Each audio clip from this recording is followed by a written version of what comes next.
Hola chicos, el video de hoy es para introducir el tema números complejos, que es el próximo tema que tenemos que ver de acuerdo al programa.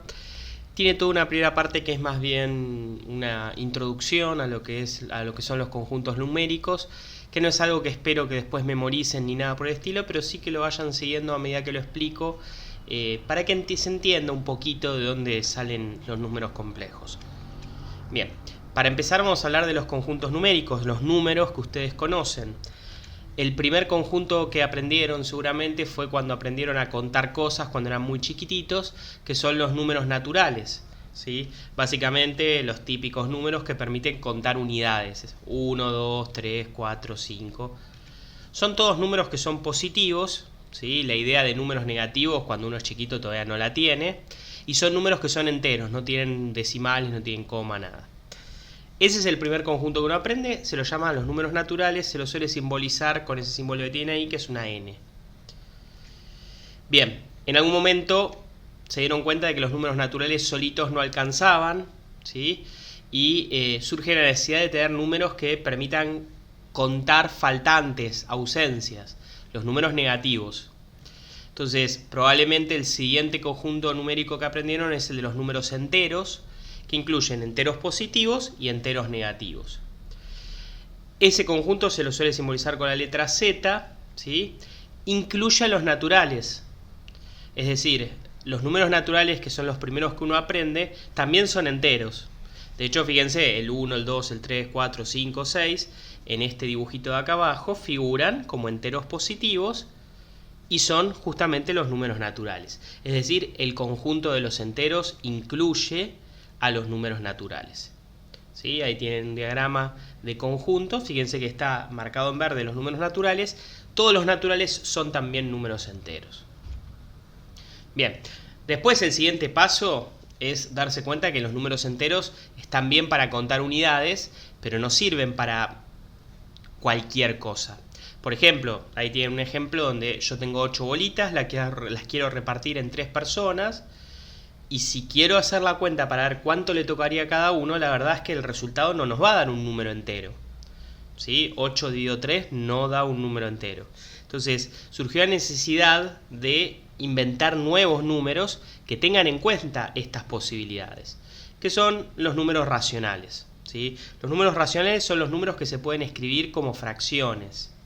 Entonces, por ejemplo, 8 bolitas en 3 personas, nos queda que a cada una le corresponde 8 tercios. ¿Sí?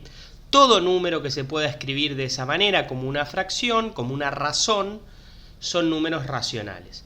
8 tercios es un número racional, no es un número entero, de hecho tiene coma. 4 quintos es un número racional, se puede escribir como fracción. 0,5 es un número racional, se puede escribir como un medio.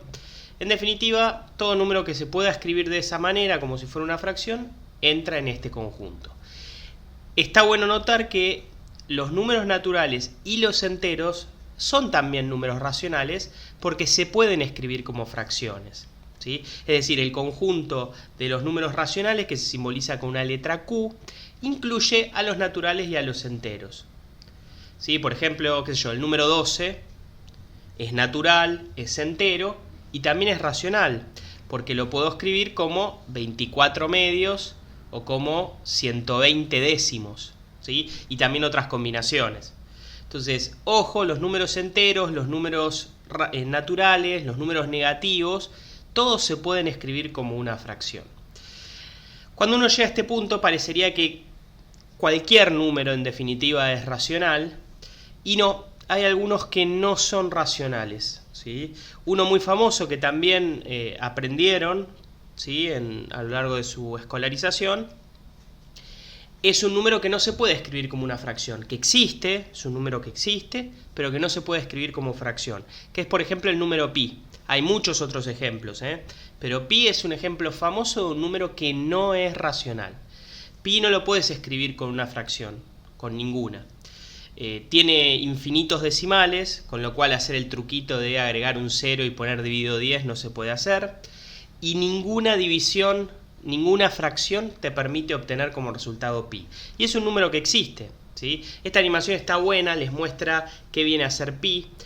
Pi es la proporción entre el perímetro de un círculo ¿sí? Y su diámetro, ¿sí? El diámetro de un círculo multiplicado por 3,14 y con todos los dígitos de pi, termina dándote el perímetro, ¿sí? Esta animación te muestra eso. Si vos desenvolvés el perímetro, llega hasta justo 3,14 diámetros de ese círculo, ¿sí? Bueno, no importa, esto es una curiosidad simplemente, pero lo que les quería mostrar es que un número que existe, que se puede encontrar en la naturaleza, no se puede escribir como fracción y por lo tanto no es un número racional, es un número irracional, ¿sí?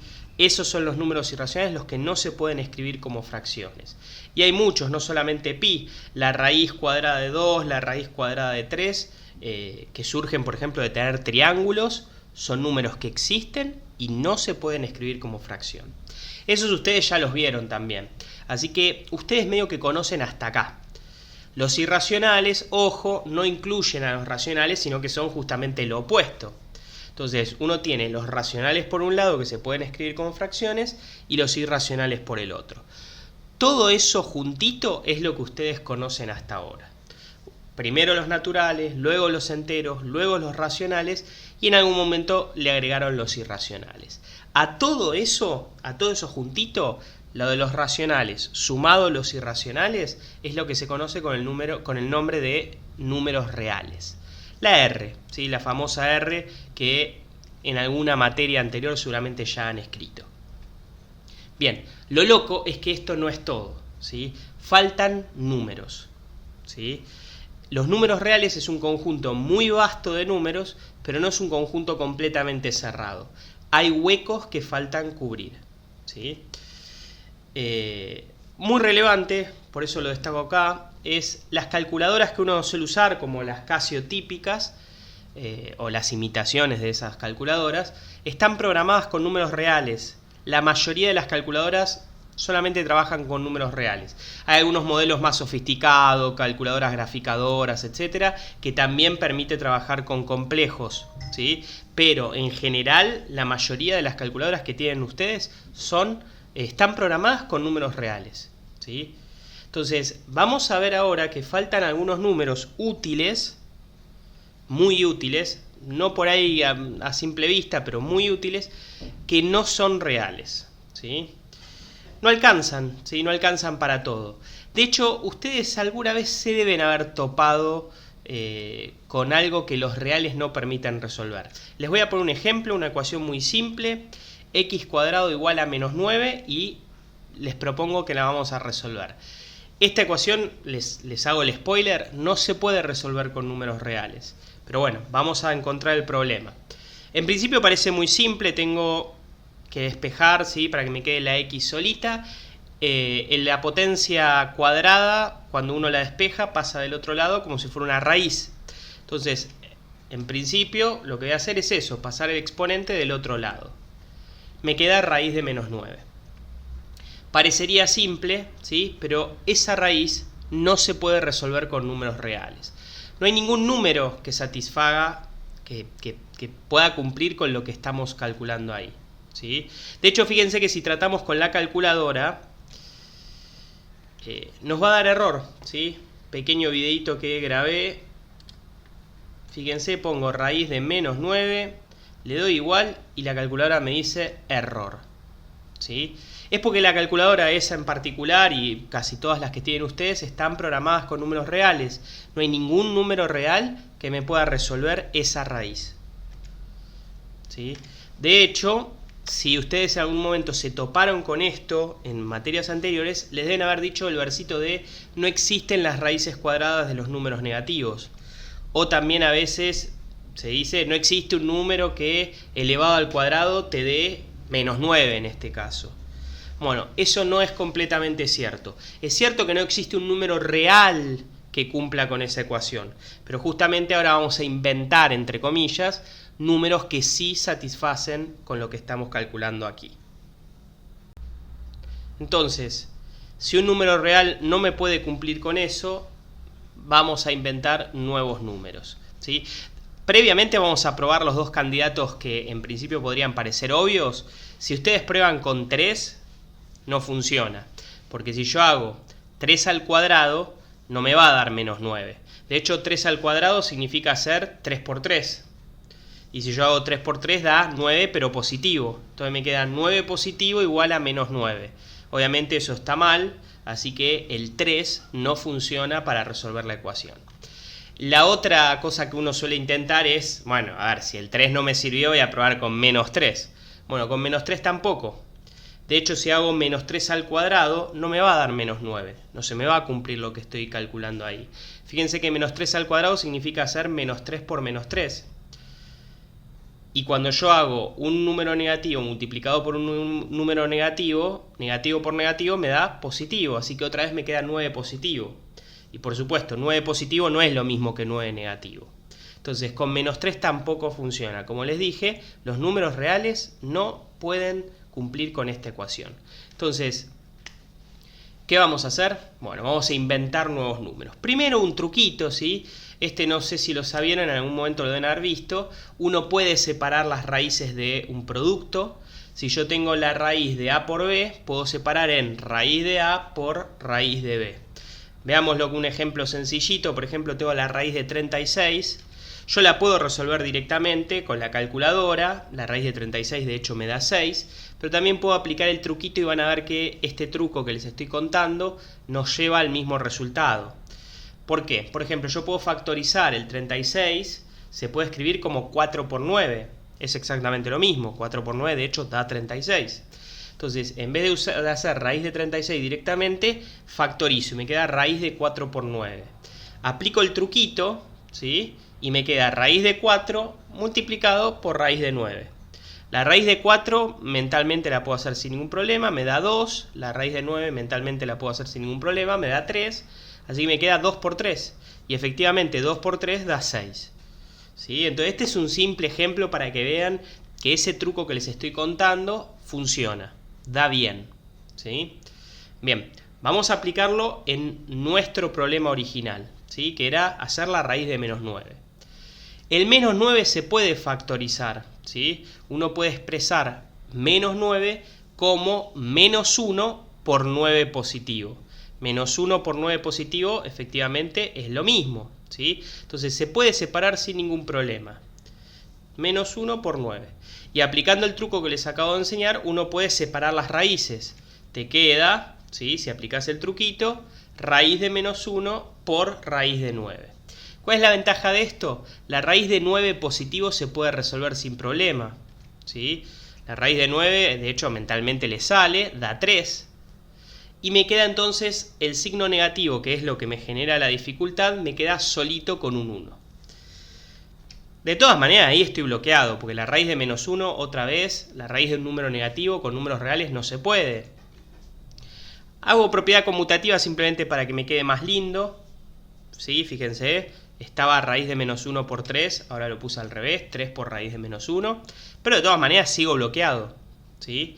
Bueno, acá es donde viene la solución que, como les puse en el recuadro, probablemente los va a decepcionar, porque parece tramposo lo que les voy a contar.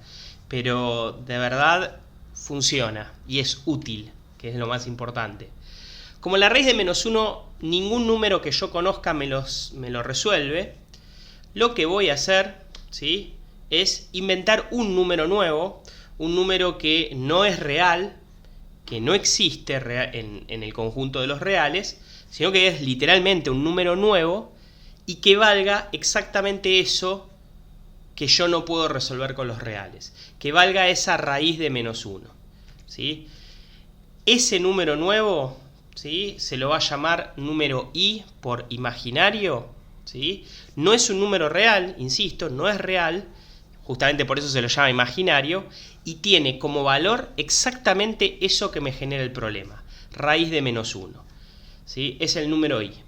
Así como existe el número pi, el número e, el número 2, el número 8, el número menos 4,5, inventamos un número que lo vamos a llamar, en vez de llamarlo por ejemplo pi, lo vamos a llamar i, y que vale exactamente raíz de menos 1. Ese es un número que no existía en el conjunto de los reales, por eso es un número nuevo, ¿sí? Entonces, inventé este número nuevo y puede usarlo para resolver la ecuación. Acá como dato histórico, ¿sí? El primero que le puso esa letra como símbolo, porque el número las raíces de números negativos vino siendo como un problema en matemática desde antes de Cristo incluso, pero recién en el sería el siglo XVIII, fue formalizado como un número que existe, con un símbolo determinado. Fue Euler el primero que lo simbolizó de esta manera. Entonces, esa raíz de -1 es i, es el número i. Y eso es lo que genera a los números complejos. Si yo agarro ese número i y lo reemplazo, magia, obtuve la respuesta. X vale 3i. ¿Sí? Y chau, esa es la respuesta. ¿Sí? Esta ecuación se puede resolver reemplazando la x por el número 3i. Que insisto, antes no existían estos números. A partir de ahora ustedes ya conocen su existencia. ¿Sí? De hecho, la ecuación termina ahí, se resuelve ahí y queda que la respuesta es 3i. Y uno, si quiere, puede verificar que efectivamente usar 3i como valor de x satisface la ecuación de arriba. Para eso hay que tener en cuenta una cosa. Si i vale raíz de -1, ¿sí? Si i vale raíz de -1, y de hecho vale eso porque es el valor que le di cuando lo inventé, cuando yo elevo al cuadrado i, me queda el cuadrado de una raíz, que se simplifican en definitiva. Y al simplificar ese cuadrado con esa raíz, me queda -1. Es decir, i al cuadrado vale -1. Eso después lo vamos a tener que tener en cuenta cuando hagamos la verificación. Vamos a hacer la verificación. Lo que tenemos que verificar es que si yo hago x cuadrado, me dé -9. Entonces vamos paso por paso. X al cuadrado. Si yo reemplazo la x por el resultado que remarqué en amarillo, me queda 3i todo elevado al cuadrado. Como es una potencia de un producto, puede ser distributiva. Entonces hago 3 al cuadrado por i al cuadrado. 3 al cuadrado lo puedo resolver sin ningún problema. Es 3 por 3, me da 9. E i al cuadrado, acuérdense lo que recuadramos acá arriba en blanco. I al cuadrado vale -1. Así que me queda 9 por -1. Desapareció la i porque la elevé al cuadrado. 9 por -1 me da -9. Entonces efectivamente yo cumplí con la ecuación original. Arranqué elevando al cuadrado el valor de x, arranqué elevando al cuadrado 3i, y efectivamente al hacer toda la cuenta obtuve como resultado -9.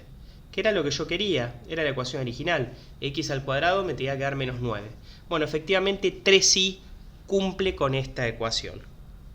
Entonces, parece tramposo, ¿sí? Pero la verdad es que inventar este número permite resolver las raíces de valores negativos, algo que con los reales no se podía. Entonces, no es trampa, sino que es simplemente una invención que permite resolver cuentas que antes no se podían. Los números imaginarios son los números que incluyen la i, y todos esos imaginarios junto con todos los números reales es un conjunto cerrado, completo, sin huecos, que se llaman números complejos. Así que en realidad los números complejos son los números que ustedes ya conocían de antes, los de siempre, y además le agregamos los imaginarios, que de esa manera se puede resolver cualquier cuenta. Antes las raíces negativas no se podían, ahora agregando los imaginarios se pueden. Nos queda entonces ese diagrama de conjuntos que tienen ahí. Los complejos abarcan todos los números que existen. Los reales que ya conocían más los imaginarios. ¿Sí? Y es un conjunto cerrado, cumple con todo. Resumen, inventamos un número que se llama i, unidad imaginaria, para resolver lo que nos quedaba como hueco de los números reales. Ese número es muy útil, sirve para química cuántica, para circuitos electrónicos y demás. El conjunto que incluye esos números se llama números complejos. Y no hay trampa con que sea inventado. Que sea inventado no significa que esté mal, ¿sí? Inventar números no es algo tramposo, ¿sí? Como pongo ahí en la diapositiva. Lo difícil de inventar números es que vos inventes un número que no exista previamente. Bueno, el número i no existía cuando uno nada más tenía los reales. Entonces, efectivamente es un número nuevo. Y lo más problemático, porque inventar números uno puede inventar el número que se le ocurra, lo más problemático es que además ese número sirva, ¿sí? Entonces, cuando uno contaba cosas, no existían los números negativos, no existían los números con coma, ¿sí? Alguien inventó esos números y fueron útiles, ¿sí? Los números negativos para hablar de faltantes, los números con coma para repartir cosas que no se podían repartir de manera entera. En algún momento apareció el número pi, apareció el número e, la raíz de 2, la raíz de 3, eran números que antes no existían, alguien los inventó y fueron útiles para resolver cierto tipo de problema. Bueno, el número imaginario y por lo tanto el conjunto de los complejos se inventaron para poder resolver algo y ahora se les encuentran utilidades. Por ejemplo, algo típico, los números complejos permiten representar fácilmente lo que es ondas electromagnéticas, algo importantísimo para las telecomunicaciones. ¿Por qué? Porque las ondas electromagnéticas tienen dos partes, tienen dos planos distintos y entonces con un número complejo uno puede representar las dos cosas al mismo tiempo. ¿Sí? Es algo que por ahí en un futuro ven. Entonces, la moraleja de esto es, ojo, inventar números parece trampa, pero no es. La clave es que sirvan para representar algo. Bien, que sean útiles en definitiva. Bueno, en un próximo video les voy a mostrar ejemplos de resolver ecuaciones para que puedan resolver la próxima tarea, ¿sí? Ecuaciones donde sí o sí van a tener que apelar a números imaginarios para poder resolverlas. Por ahora es nada más ver este video, tratar de entenderlo y a futuro poder trabajar con estos nuevos números que antes ustedes nunca habían visto. Bueno, me despido, saludos.